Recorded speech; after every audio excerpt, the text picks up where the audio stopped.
Hello friends, अस्सलाम वालेकुम, welcome to my channel. World war 2 में सोवियत यूनियन और रूसी मिलिट्री सर्विसेज ने जर्मन आर्मी के खिलाफ 40,000 से भी ज्यादा कुत्तों को अपनी फौज में शामिल किया था। जर्मन टैंक्स के खिलाफ इस्तेमाल होने वाले इन कुत्तों को एंटी टैंक डॉग्स के नाम से याद किया जाता है। वैसे तो उनको जंग के दौरान फर्स्ट एड और फूड डिलीवरी के लिए ट्रेन किया गया था, लेकिन फिर सोवियट्स को ख्याल आया कि क्यों ना उनको जर्मन टैंक्स उड़ाने के लिए इस्तेमाल किया जाए। नाज़रे ये एक ऐसा काम था जिसके लिए कुत्तों को भरपूर ट्रेनिंग कराने की जरूरत थी, और ट्रेनिंग के लिए सोवियत आर्मी के पास कोई खास ट्रेनिंग स्कूल ही नहीं था। लिहाजा 1935 में उन्होंने सर्कस ट्रेनर्स और कई एनिमल साइंटिस्ट को भी अपने साथ शामिल कर लिया।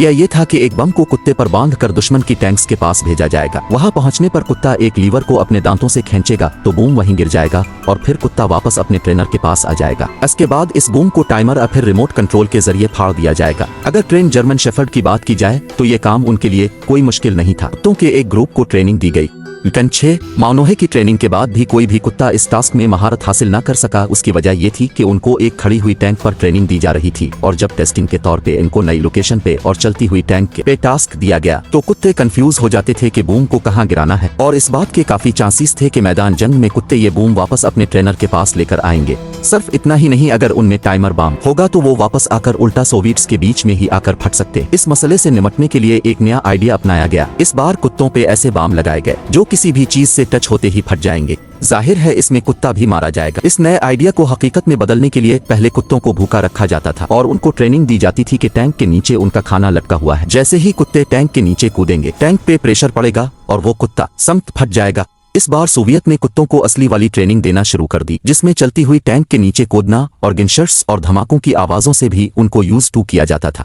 ट्रेनिंग के बाद ये अब कामयाब हो चुके थे। कुत्ते चलती हुई टैंक के नीचे भी कूदना सीख चुके थे। अब बारी थी असली जंग में उनको इस्तेमाल करने की। एक कुत्ते पर 12 kg की माई लगाई गई और लॉन्च से पहले उनकी सेफ्टी पिन भी निकाल दी गई। लकड़ी के लीवर से ऐसा मैकेनिज्म बनाया गया कि जैसे ही कुत्ते टैंक के नीचे कूदेंगे, इन पर लगी माइन खुद ब खुद फट जाएगी। आपको यहाँ बताते चलें कि टैंक ऊपर से कितनी ही मजबूत क्यों ना हो, पर उसके नीचे ब्लास्ट करने से टैंक को आसानी से नाकारा बनाया जा सकता है। कुत्तों को पहली बार 1941 में जर्मन टैंक्स पर छोड़ा गया। सोवियट्स को इस बात का बिल्कुल भी अंदाजा नहीं था कि उनकी ट्रेनिंग में एक बहुत बड़ा लूप होल था। असल जंग के मैदान में सोवियत के छोड़े हुए कुत्ते जर्मन टैंक्स के करीब भी चले गए, लेकिन इनमें से अक्सर ने टैंक्स के नीचे कूदने से इनकार कर दिया। उल्टा वो जर्मन सोल्जर्स के फायर की वजह से घबराकर वापस सोवियत के पास आते और उनके बीच ही आकर फट जाते थे। सोत को समझ नहीं आ रहा था कि ये कुत्ते आखिर जर्मन टैंक्स के नीचे क्यों नहीं कूद रहे। अब वापस लौटने वाले कुत्ते सूतस के गिले पड़ चुके थे, लिहाजा उन्होंने फैसला किया कि जो भी कुत्ता वापस लौटेगा उसको रास्ते में ही मार दिया जाएगा। लेकिन सोवियत को कुत्तों का जर्मन टैंक्स के नीचे न कूदने की असल वजह अभी तक मालूम नहीं पड़ी थी। उन्होंने सोचा कि कम ही सही लेकिन कुछ न कुछ तो जर्मन टैंक्स को टारगेट कर ही रहे, लिहाजा वो मजीद कुत्ते छोड़ते गए और वापस पलटने वालों को खुद ही मार देते थे। दूसरी तरफ जर्मन्स भी अब इन एंटी टैंक डॉग के बारे में अच्छी तरह जान चुके थे।